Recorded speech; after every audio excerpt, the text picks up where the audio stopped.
So guys, mayroon tayong bumabalik na client.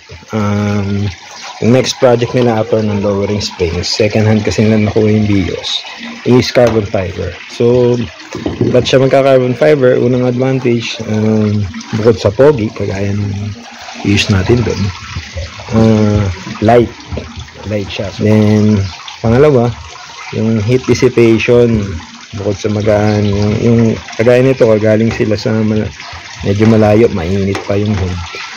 Sa carbon fiber, hindi mo halos mararamdaman yung init na yan kahit bagong patay pa, kasi mas mabilis lumalabig. Okay?